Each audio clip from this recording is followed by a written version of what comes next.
Morning class, Coach Day. Today's video we're going to go over what's called the difference of squares. Now, remember in math when we talk about square, there's two types. There's obviously the square shape, right? And it also means a term where it's the product of a number times itself. And it could be any number, 3, -3, 6, 22, as long as it's times itself. This also includes, since we're doing algebra, it also includes variables. So a, x, y, z, any letter that represents a number could be given a square. So right here, for example 1, it says name some perfect squares. Well, let's start out with 1. Okay, how would we get the perfect square of 1? Or 1 squared? That literally means 1 times 1, which is what? 1.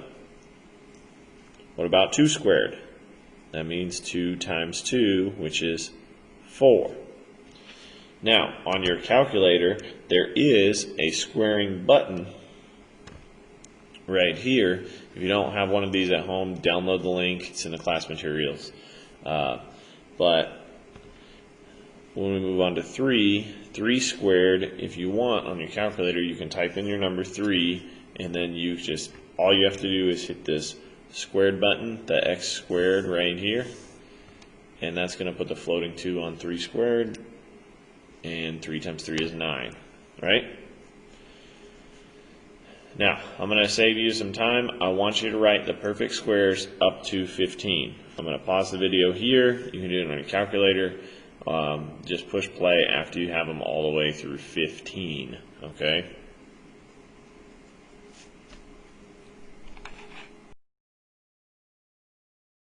Alright, so now we have them all the way up through 15.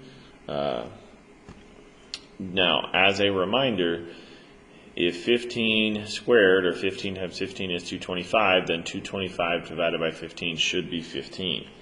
So we also have square roots. The square root is the opposite of a square. So if you have on your calculator, it's this blue button, so you're going to have to push second and then hit the x squared again, and it will pull up your square root. You do that, and you can go from the square back to what number was multiplied. So 196, the square root of that should give us 14. Because 196 divided by 14 is 14. So this square root button will tell you if that is a perfect square. Alright? Now, let's look at the first example. It says factor these perfect square binomials. So it's telling you they're already in perfect squares. Well, I've got a squared minus 1. I'm going to go ahead and use the x method on this. A times c is the top, so 1 times -1, which is -1. What's our b value here? Good. There's not one written, so the b value here would be 0. So let's get all the factors of -1, and let's see which ones add up to 0. Well, only factors of 1 are 1 times 1. To get -1, one of these has to be negative. When I add -1 plus 1, I get 0. So I got the 0 I need. They multiply together to -1. So here's my first factor, -1. Second factor, +1. Put them both over 1 because 1 was our a value. Bottom number gets a letter. And now we'll write out our factors. Our first factor, 1a minus 1. Our next factor, 1a plus 1. So we have our factors. Let's make sure these multiply and come out to that. So a minus 1 and a plus 1. We're just going to FOIL. A times a, which is a squared. A times 1, positive 1a.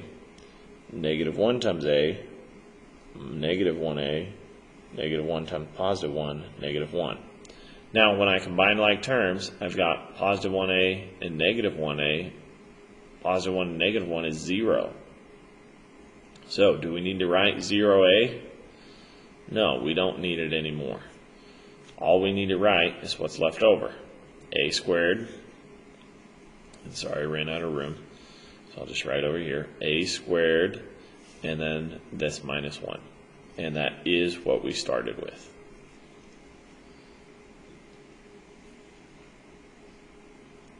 All right, now let's try number 3. I've got 9b squared minus 4. So once again, I'm going to use the x method, so that's what we're familiar with. A times c, so remember your a value is always in front of your letter squared. So 9 times negative 4, which is negative 36. Our b value, once again, I don't have one written in there because our b value should be with one single letter, so it's going to be 0. So we need to factor out 36 and see which factors add up to 0. So 1 times 36, 2 times 18, 3 times 12, 4 times 9, and we also have 6 times 6. Well, to get a negative multiplying, one of these has to be negative, so I just went and changed one of them to negative. They add up to 0. Well, the only ones adding up to 0 would be negative 6 plus 6. That would be 0. So our first factor here is negative 6. Our next factor here is plus 6. Put them both over our a value, which this time was 9. Simplify our fractions. I can divide 3 out of both of these, right? And I get 2 over 3. I can divide 3 out of both of these. I get negative 2 over 3. Our bottom number gets a letter. Now let's write our factors. Our first factor, 3b minus 2. Our next factor, 3b plus 2. Now, let's FOIL it. Let's check. So I'm going to just go over here. 3b minus 2 times 3b plus 2.